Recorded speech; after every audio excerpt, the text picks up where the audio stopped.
Oh, hey.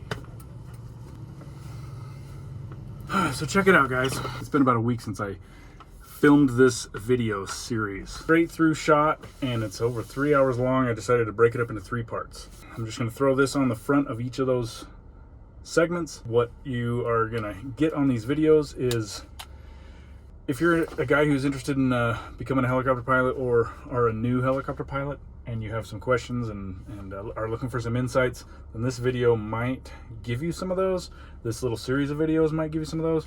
Feel free to leave the comments in the section below if you have questions or specifics. Hopefully it kind of paints a picture of what you can expect in the world of aviation from one guy's perspective. There's a million different ways that this can be achieved, and I'm not the guy with all the answers, but I thought that maybe this video, this little series of videos, might be somewhat helpful to some guys with some questions. So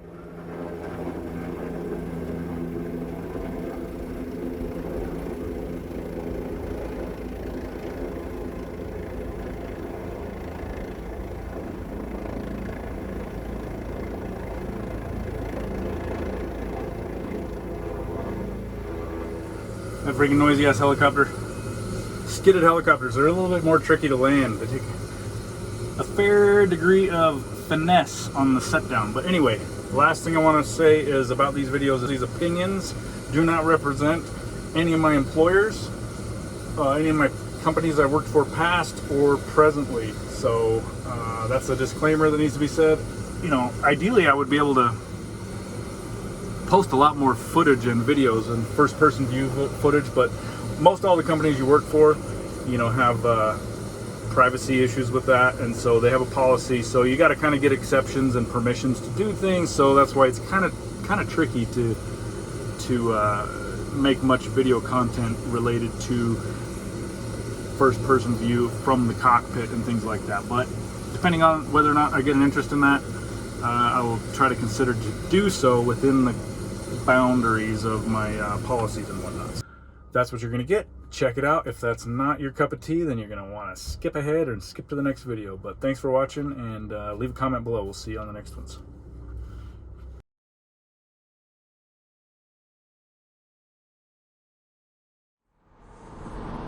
We're in Boise, and I've probably been rambling for at least an hour. And I gotta make a turn off up here somewhere. I'm just gonna try to pay attention and watch the freaking signs. I'll probably miss it and we'll probably be turning around, but still gotta have a tank of gas. It's gonna be just fine. We're in Nampa.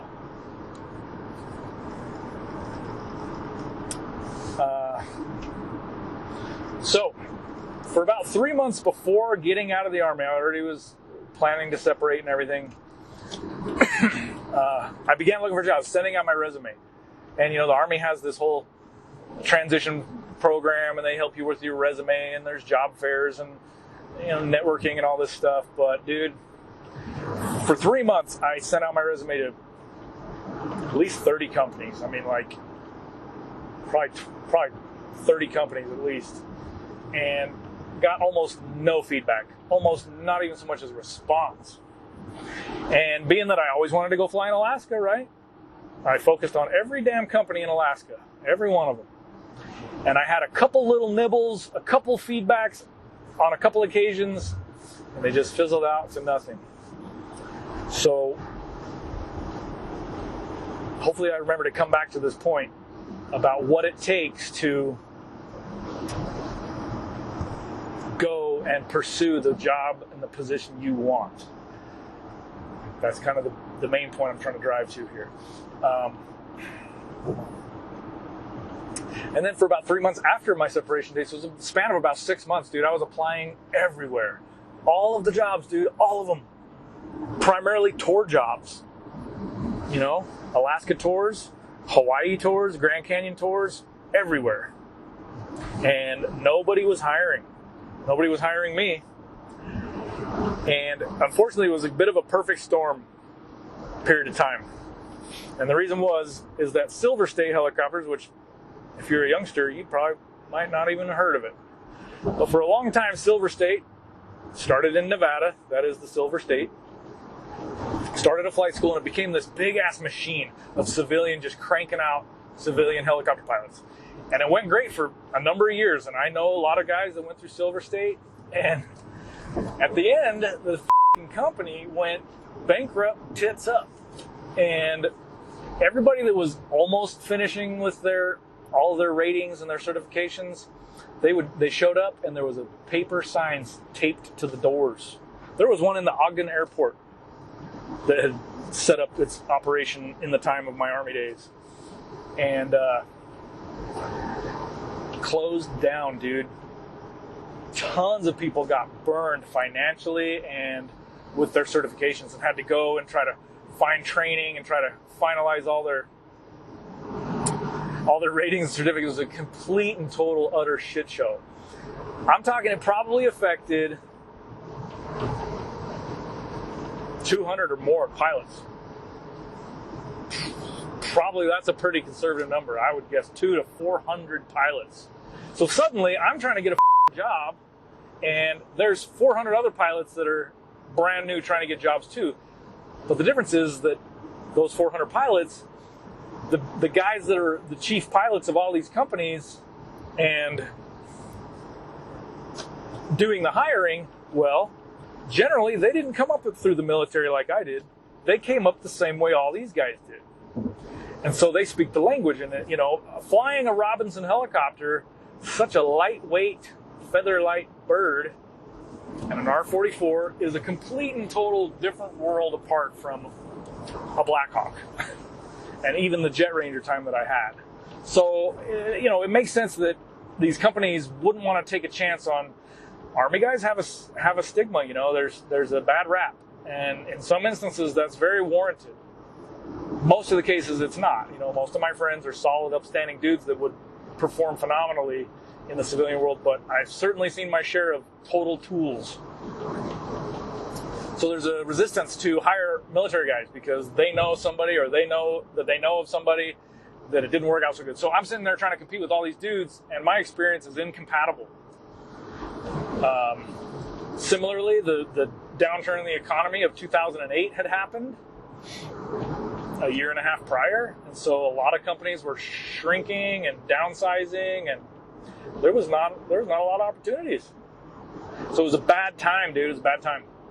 I could not get a job. 6 months I looked for jobs, and I ended up going back into the mechanical field, working in Ogden at the same factory, ironically, that I was sitting in the parking lot because my wife used to work there when those Army BlackHawk helicopters landed. It's called Autoleave. It's a automobile airbag manufacturing plant. It's one of the larger employers in the Utah area. They've got plants all over the place, probably 20,000 employees. So it's a pretty major employer. And so I went back to work. I bought a new toolbox, and I built machines for the production floor. And my dad got me the job. It was freaking awesome. And I worked alongside my dad. And it was a really cool thing because it gave he and I a chance to rekindle some lost time we had. And before his untimely passing about a year later. And another one of those instances where I think the good Lord up above was pulling strings and orchestrating things beyond my comprehension for the benefit in my life, you know. But it was about a year that I went without flying, and I was just about giving up on the whole prospects of being a pilot. You know, it was very discouraging. So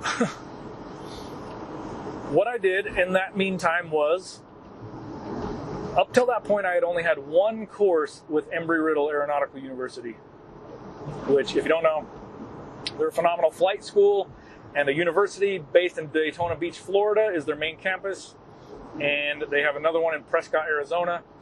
Yeah, it gets a lot of a bad rap because a lot of airplane pilots and air traffic controllers and different people go through this college, and there's a guy on Instagram called Low Altitude, L-O Altitude.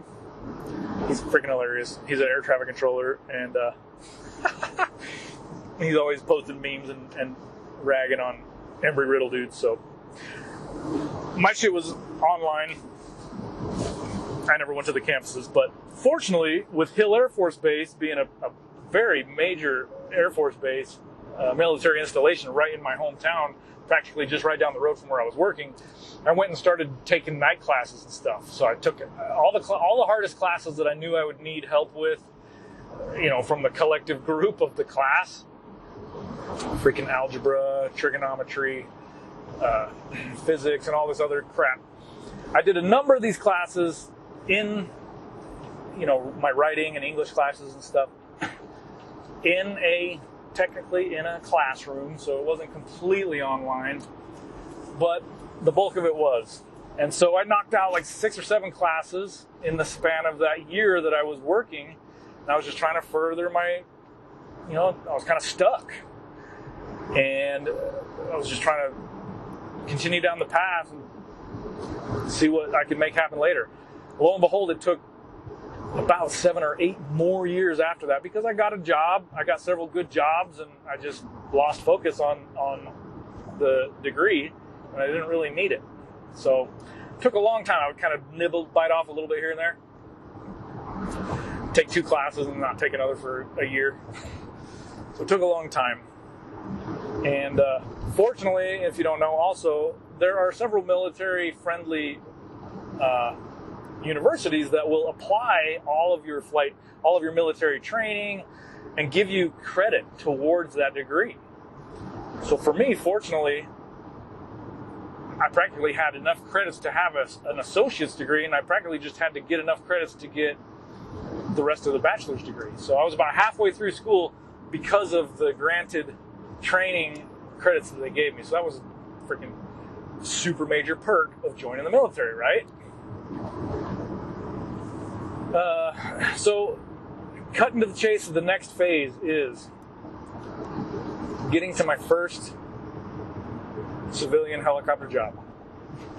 So I had given up, hadn't been putting out applications for a long time, and a friend of mine named Luis, who I'd been in the Army with, he posted on Facebook that he got accepted to do a job at Petroleum Helicopters Inc., PHI, the Gulf of Mexico offshore oil rig giant company at the time, flying S-76s as a co-pilot. And so that inspired me. I was like, oh, Sikorsky, S-76, co-pilot. Maybe there's a chance. It's been about a year. Things have changed in the dynamics in the industry. Let me put out some applications. So I did. I sent out a handful. Not that many. I didn't have much expectation that they would pan out, but I couldn't believe it when, sure as shit, about 3 or 4 weeks later, I got a freaking reply from Era Helicopters. Era Helicopters at the time was the second largest offshore oil and gas operator, who also had a lot of operations at the time in Alaska for tourism, as well as some oil and gas up there, which is where I would end up. And also they had a long history of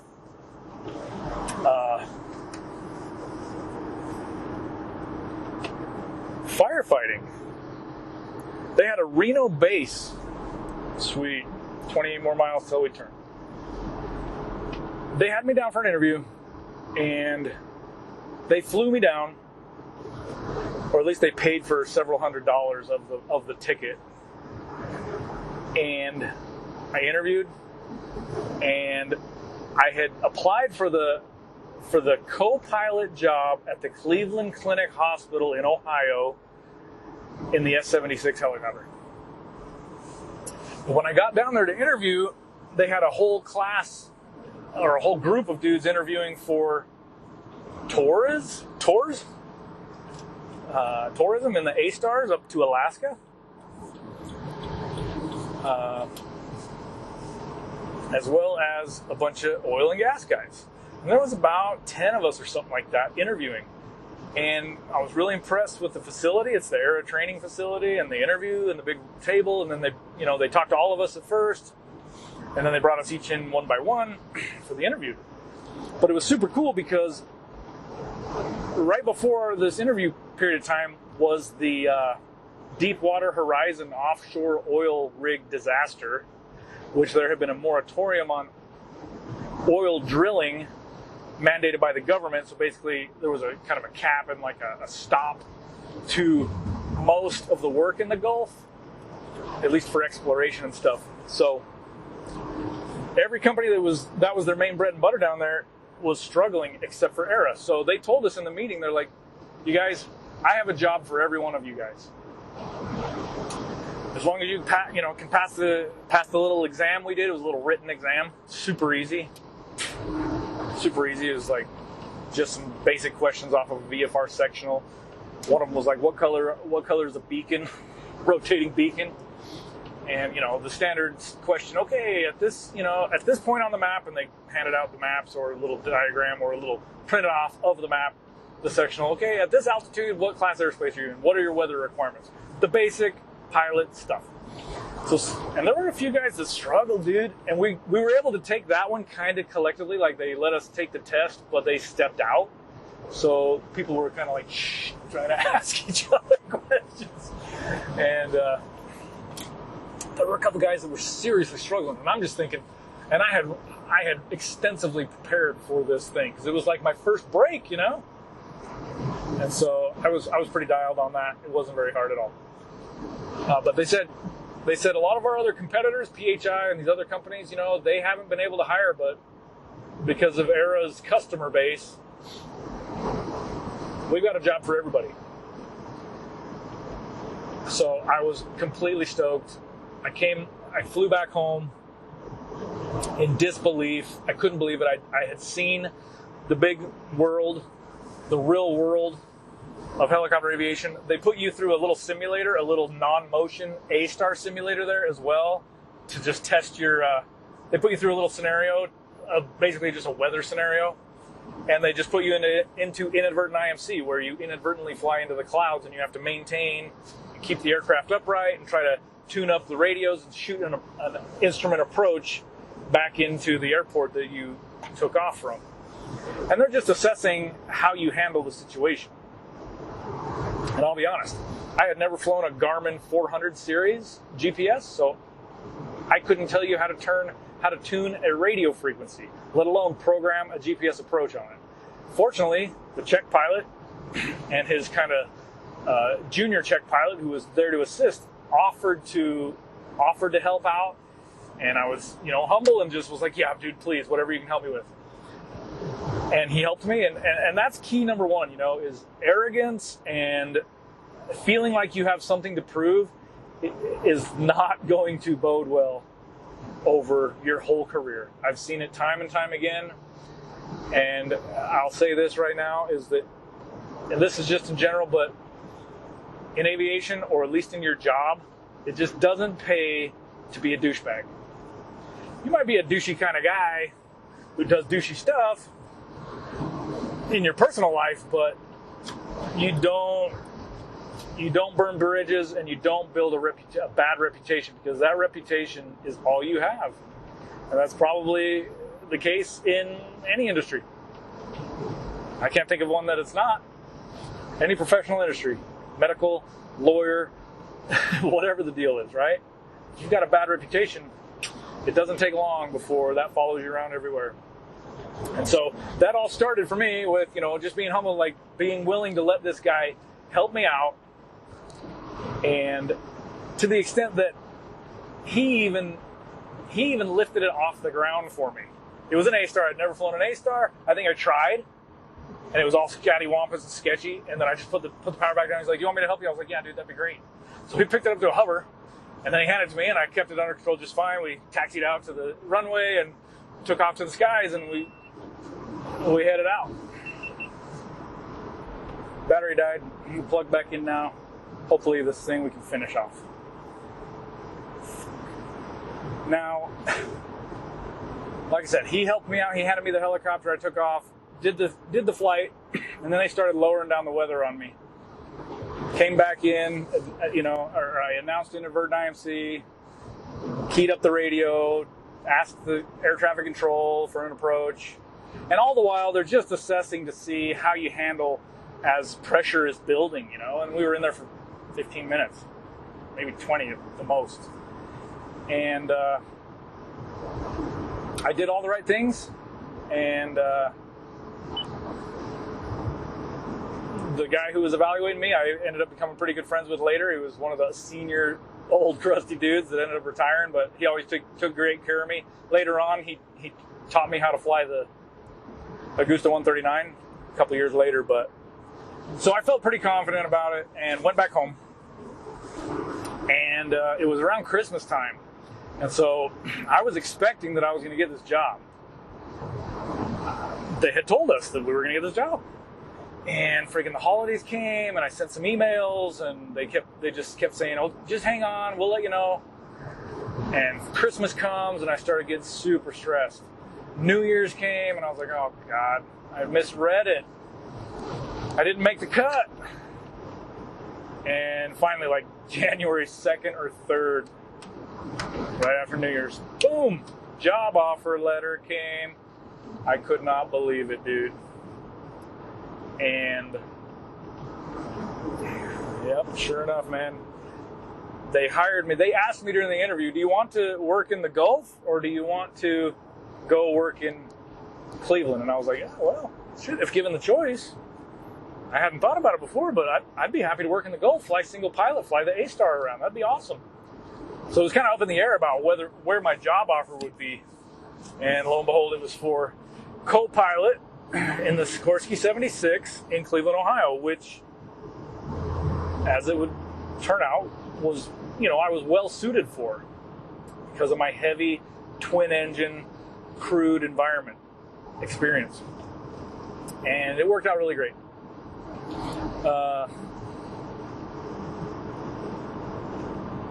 Let's see where to keep track of here.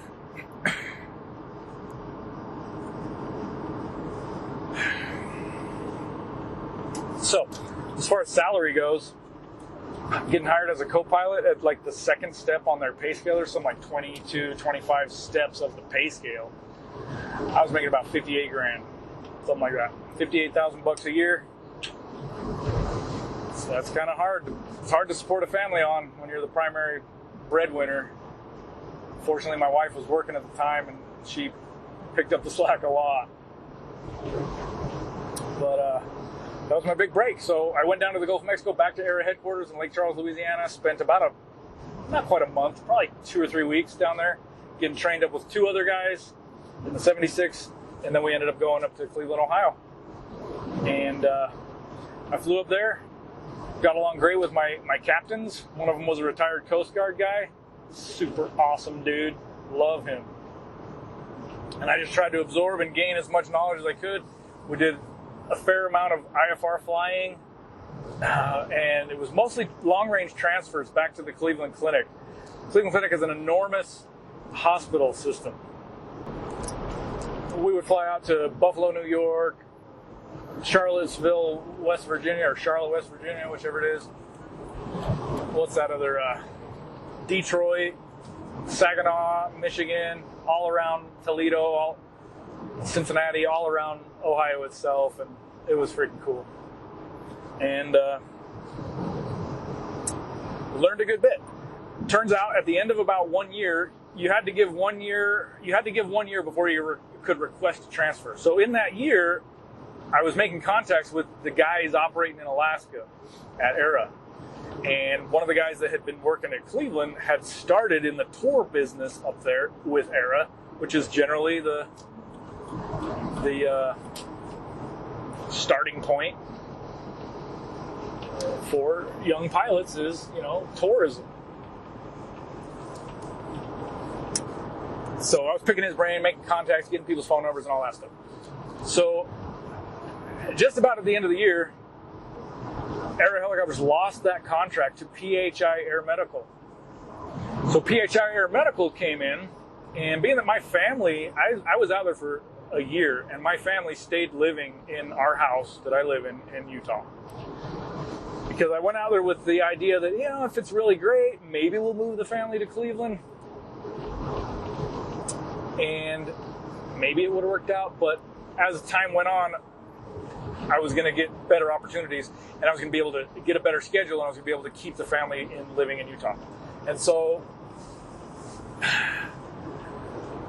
we'll come back to how Era lost the contract, and PHI Aeromedical got the contract, and about half of the pilot staff stayed and went to work at the new company, and the other half basically left and went back to the Gulf of Mexico, or down to the Gulf of Mexico, and stayed at Era. But this, talking about the family stuff, just gonna take a sidetrack here and talk about how, my wife is an absolute champion. She is amazing, and she has been there to raise my kids. She practically raised my kids without me there, in reality, about 70% of the time. And that was through my Army days, combined with my civilian career. Because on my civilian career days, it was about 60% of the time at a minimum that I would be gone. Because you're over half the time, and you've got all the travel. And so, as depending on where you're at in your life, whether you're an older guy, which I've got lots of friends who started flying in their late 40s, 50s, it's not exclusive to young people. If you've wanted to do it, by God, go and do it, man. And even if you end up flying as a co-pilot, or maybe flying for some kind of small rinky-dink operation of a tour operator in a Robinson to the end of your days, who knows? Whatever you want to do, there's no reason why you shouldn't be able to achieve flying and being a helicopter pilot if that's what you want to do. I've known plenty of guys that have done it at all ages. But depending on where you're at your age, if your young family, a new marriage, those are some major factors that you're going to have to factor in. If your wife is already has her career set up, that could be a problem. What are you doing, lady? That could be a problem. But if she's flexible and mobile, it could be a big-ass adventure for the two of you. If you've got kids, it could be a big-ass adventure for the family. But major hardship, dude. There's basically, if you obtain success in the civilian helicopter world, you're going to have to travel everywhere. And so the big part, a major part of the appeal of being a helicopter pilot is, the tremendous adventure you're going to get to do with the machine. Wherever, it's always an adventure, but in reality, the country's not that big. And if you think that you're going to get a job down at the closest helicopter operation, it's very unlikely. It's going to take you a long time to work your way into that position. And the biggest thing is, I can tell you, is if whatever position you want, whether it's pulling wire, doing construction in a Hughes 500 or a Hughes 530 or whatever, hauling guys around on a line beneath you and dropping them off on the top of power lines, doing firefighting, whatever the case is, whatever, water buckets, construction, big ass aircraft, sky cranes, EMS, whatever the case is, you absolutely have to chart your own course, and you have to be persistent, and you have to do what I'm doing, like right now, driving 2-3 states away to be the guy that is there and is available, especially early on. When you are doing like what I was doing and you've been applying for freaking jobs for 6 months and you're not getting shit, the farthest I went was I drove up to Boise, Idaho, and met with the dude that was running Firehawk helicopters at the time. That's a whole other topic of people I've known that have worked here and there and whatnot. But that was the extent of my boots on the ground going and trying to get a job. And that was probably my biggest mistake. Had I gone down to the Grand Canyon on a couple different occasions and shown my face and done this and that, I think my exit's coming up. We are in Oregon. Woo!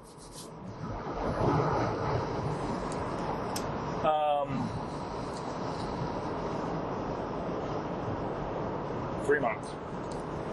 It might have turned out differently for me, but I didn't know. And I still think that I was competing against a lot of people. But point is that if you want to be that guy who does that, and whether it's the guys running Boise helicopters or whatever whatever your dream job is, you need to be the guy that's being persistent. You're communicating with the pilots that work there and the chief pilot, most importantly, the director of operations, the company owner. You need to build a rapport, and you need to stay in touch with them once a year. Even if you can't get there very often, you just stay up on emails. Phone calls are a big deal, but most importantly, at first, that initial impression, you got to show up. And if you don't think that the reason that you're not getting these jobs that you've sent all these resumes to isn't because the guy that is getting the job is the guy that drove his ass across the country and dropped off his resume on a grand road trip, then you're mistaken. That's the guy that's got the job. And so even if it takes a year, a couple years, persistence, you set your sights on what it is you want to do, you stay in touch with these guys. You build your reputation and you build your experience base. You learn as you go. You learn and extract every ounce of information and every ounce of experience you can. That's just a given, obviously, right? But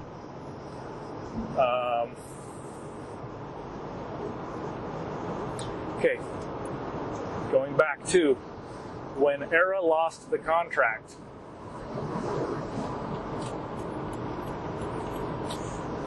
It's kind of political, but Era didn't really want that contract anymore. I'll just put it that way. Era had a handful of EMS operations on the eastern seaboard, probably 5 or 6 different programs that they provided for, and that one in particular they had for a number of years, and it just wasn't supported very well. And so when when the contract was over and PHI was ready to take it over, it was a no-brainer. Cleveland Clinic was like, boom, PHI, you got it, no problem. So here we are, dude. We're off I-80. Now, I'm taking a kind of a cool-ass scenic route. I've been partway this way. This road takes you straight over to Bend, Oregon.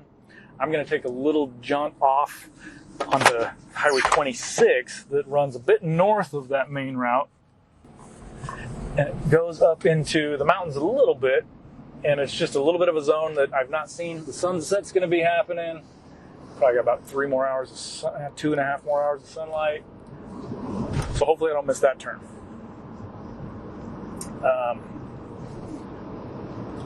So there I was. I had been making contact with the dudes in Alaska, but at the time, all they had was Augusta 139s and Bell 212s, Bell 412s. And since I didn't have any experience in any of that shit, I was of no use to them. So they were friendly and helpful, and you just got to make contacts. Alaska's a long ways away. Just try to make contacts. But it's important. Phone calls are important. Emails are important. But it's only important if you follow up on it. Otherwise, you just go into the pile with everybody else. So they offered me to come and stay and work in the Gulf. And I took the package. They paid for my air travel for like 6 months, which is a major awesome thing that they did for me.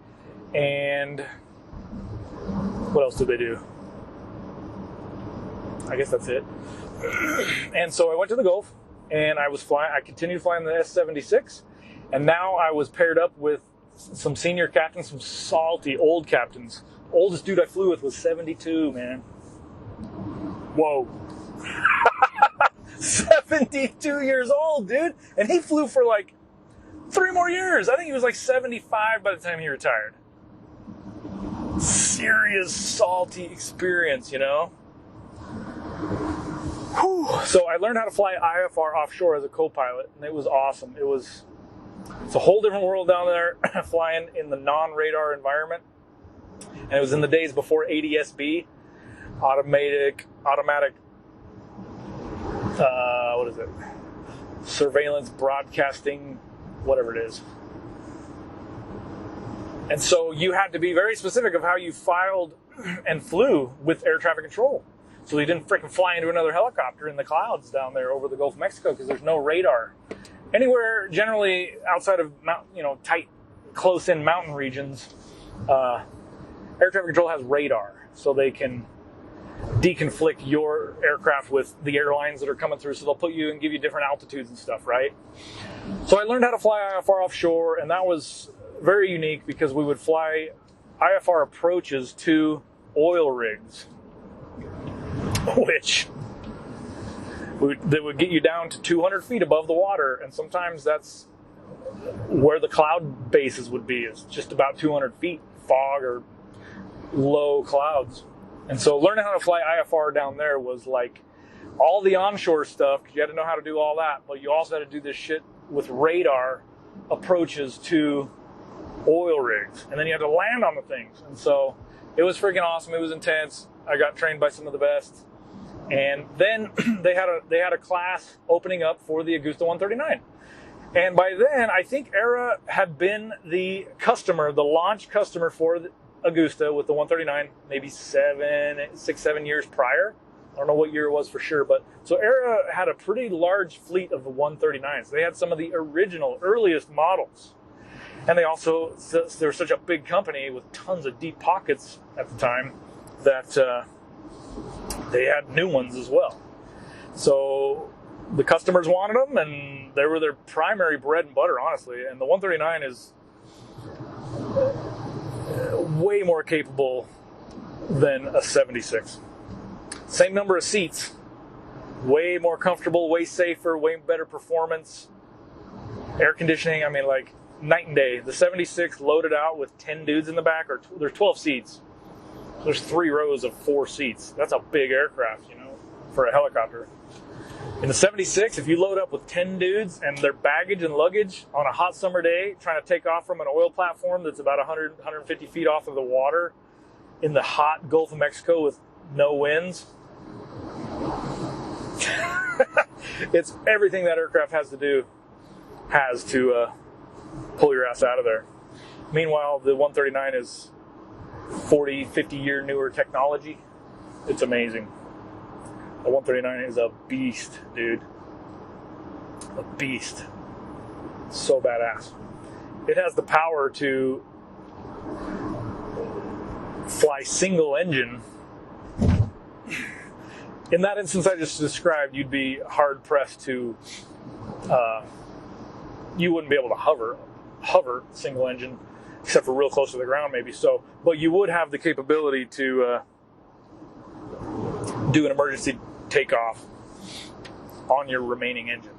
I mean, it's a beast. Supposedly you could do it on the 76 too, but it just would be scarier than hell. So down there, landing or flying up EMS up in Cleveland for a year, landed on a lot of elevated helipads, tops of buildings, 1 or 2 stories, a couple of them were like 6 stories. It wasn't like downtown skyscrapers in New York or anything like that. But learned a good bit how to fly, but it wasn't until I got to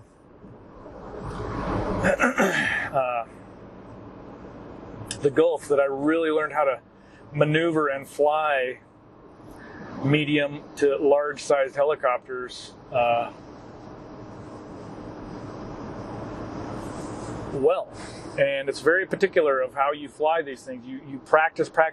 You get your check rides on how to deal with engine failures before the critical decision point, after the decision point.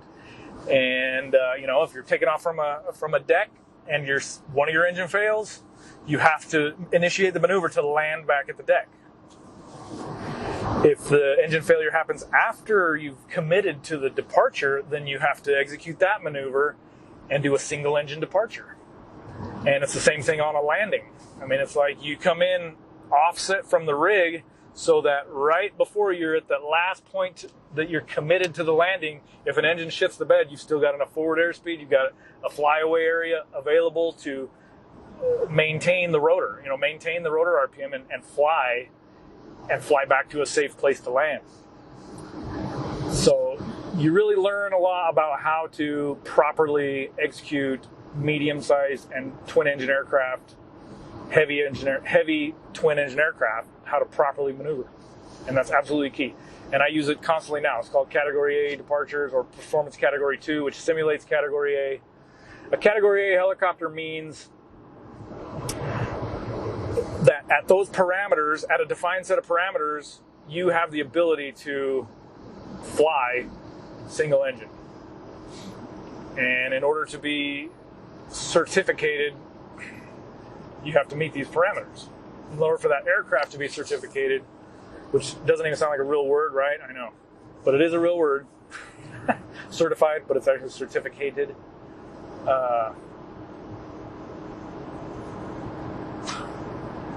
You have to meet these parameters. Now, what that doesn't mean is that on a hot day, if you load the aircraft up with as much fuel as is necessary and too many people, as many people as need to go, you will be outside of the Category A parameters.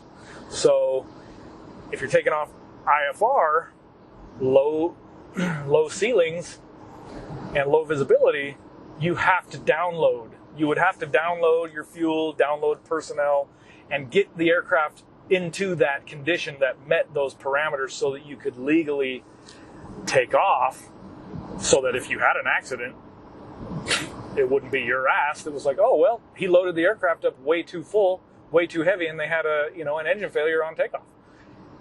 When the contract requires Category A or whatever the case is. So what we typically do is, if the contract does not require Category A performance, then what you do is you do Performance Category 2 types of maneuvers that simulate Category A, so it gives you your best chance to get back down to the deck on either a takeoff or a landing. But it's not guaranteed that you would have the ability to fly away. So you're kind of hanging it out there. And that's why in those instances it's very critical to use your winds, and a lot of times we do a backup maneuver basically. So we get a nice hover, and then we pull in the power somewhat abruptly so that we take advantage of that big cushion. And then as we're departing, we'll back up so that we keep the site of landing, the landing site, in view, so that at any time if that engine shits, we can just land right back to the pad. And so we back up. And a lot of times, depending on the environment, the obstacles and stuff, you might have to back up. You might have to lift up 150 feet, 200 feet, whatever the number is. Okay, if you're in a confined area, trees around or whatever. So that's Performance Category 2, Category A, etc., etc. Trying to not miss this road. Sweet, 7 miles. Because I've been on this very road in these same driving conditions at least 2 other times where the sun's setting and it's just this long ass road, dude. So we're just going to jump up to the north a little bit and have just a little bit different scenery. Some rolling hills and stuff. Maybe some weather over there. Doesn't look like too bad. So anyway, the experience of flying in the Gulf was awesome. Shortly after about 3 months after I got checked out in the 139 as a co-pilot, I took my captain check ride. And in that, before I even took the 139 class, I got my airline transport pilot license. So I studied, and went and took the written test. It's all computer-based now, the written is. And a quick plug for Shepherd Air. If you've never heard of Shepherd Air, it's like a little FBO, a little flight school somewhere that has this awesome freaking program that these guys are super smart. If you follow their instructions and you print off the study helps, you will ace the freaking written, dude. I went in there into the Ogden written exam place, FAA written exam place, and I had one note on my scratch pad. They give you a scratch pad, no cell phones. Can't be Googling shit. And it was just so I could draw the holding, so I could make sure that I chose the right entry into holding. Holding patterns in the sky, you have to left turn, right turn, enter it. There's 3 different types of entries into holding: direct, parallel, teardrop. So depending on which side you enter that zone from, and it always throws people off, especially early when you're learning how, but And I finished it in kind of record time, and I missed maybe one question or something like that out of 100 some odd questions. And dude couldn't believe, the administrator of the test couldn't believe I was done, couldn't believe my score, and couldn't believe that was the only scratch thing that I had. So Shepherd Air, dude, they are legit if you follow their instructions. And it seems a little gimmicky, but the way they have you remember parts of the way the tests are worded and stuff is phenomenal. They're really smart guys. Check them out. So I got my ATP, which, having had your commercial pilot license and your instructor pilot license, the ATP is the highest rating you can get. It's the equivalent of an airline captain on fixed airline. And a lot of times, commercial operations in helicopter world, if you're going to fly more than 9 or 12 some odd people, a lot of times it requires you to have an airline transport pilot license. You can't just have a commercial license. But since I've had an ATP for so long, I can't remember exactly what the requirements are. So anyway, so I got that done and being super proactive, right? Get the ATP knocked out. So that way, when I got through the 139, a few months later, I was like, boom, man, I meet all the requirements. I know how to fly offshore. I know how to do all the maneuvers to oil rigs, whether I'm flying 76 or the median or the 139. So sure enough, man, I got my check ride. Boom. And I'll tell you, my pay went from around, I think it was 58, it was around 62,000 or something working in the Gulf as a co-pilot. It jumped up to, I could not believe that I cleared $100,000 just by being upgraded to the captain side of the pay scale. Over 100 grand, which back then, I mean, nowadays 100 grand doesn't seem like very much money, but back then I never thought that I would ever have a job flying freaking whirlybirds that I would make 6 figures, right? Well, by God, if you stick around, you'll make a lot more than that, I can tell you that much.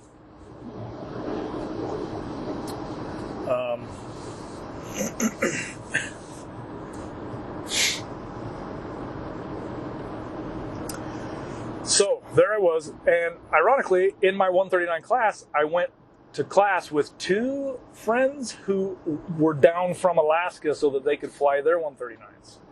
So just about a year went by when I was flying in the Gulf, and I was traveling back and forth home 2 weeks on, 2 weeks off. And I did that for the next about 8 years. Real quick rewind. The time that I was in Cleveland, I left my family here, like I was saying, in Utah, and I went out there, and I rented a room from an old gal, and we had a fun time. You know? And we would watch NCIS and play cards, and she was a real sweet old lady, and she was very happy to have my $450 a month to give me a nice place, and we shared a kitchen and all that. She gave me a garage space and all that. So I was away from my family for all but 5 weeks out of that 1 year. My first year as a civilian helicopter pilot, I saw my freaking family for 5 weeks. So further onto a different tangent is that kind of what I was talking about earlier is the adventure. The appeal to being a helicopter pilot is the adventure, right? But that adventure is going to take you all over the place, dude. So you need to decide whether or not that's for you. A lot of people have the goal of, kind of like what I'm doing now, being an EMS pilot close to home. I can be the helicopter pilot and I can live in my hometown. And I'm almost there. I've got one more move to make to be assigned at the base that's in my hometown. And that's going to be 24 years in the making. So you need to be prepared to travel and pursue the job, dude. The jobs are going to take you everywhere. From the swamps of freaking Georgia to the Everglades of Florida to the mountains of Alabama to the Great Lakes to the back east to the Gulf of Mexico to Alaska to the deep south and so that's where you're going to have to go, dude, to get your experience. Maybe not everybody, maybe not in every case, not in every instance, but generally speaking, you need to be in that mindset that, you know what? It's going to be a hell of an adventure. There's going to be a lot of suck factor, sucking it up. There is. Shitty hotels, living off fast food. And that might take you a couple years, okay? At some point I need to break away and talk about the general path that I'm familiar with and have witnessed of my friends,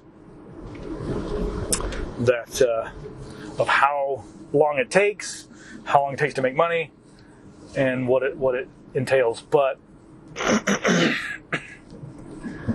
for me, that year alone sucked, man. I went out there, I took my car, I took my kayak, bought a mountain bike while I was there. It was totally freaking awesome.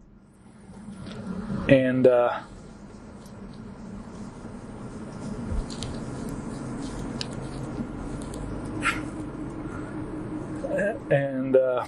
hell? Let me turn. God dang it. Alright, dude, we're taking a turn off from this town's really cool. Where are we right here?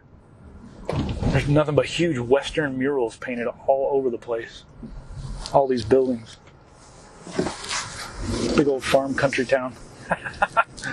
Tractors and Ford F-150s lining the streets, and oh man, it's pretty cool. But that's what it took, that's what it took for me to get that job. And it was a bitch, dude. No doubt about it. It sucked. Missing my family and letting my wife raise the family, that was practically another deployment. It was just about like another combat deployment, dudes. It was hell.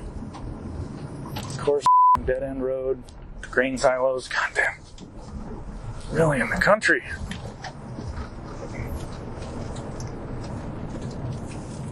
What happened was this. Never mind, I'm not even going to tell you.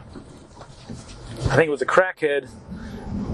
The car in front of me, there was a crosswalk on the main street, and this person walked out and flung themselves on the ground. And it looked like a total scam. That's going to sound like the worst, most douchey thing you can imagine, is me driving by. But I swear to God, it was just one of those, it looks like a total tweaker trying to get you to whatever, I don't know, but that's why I had to do a little freaking detour there and missed my damn turn. Here we go.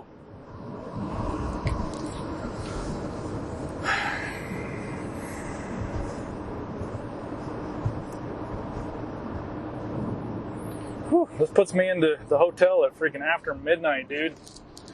And that means 6 more hours. Good hell.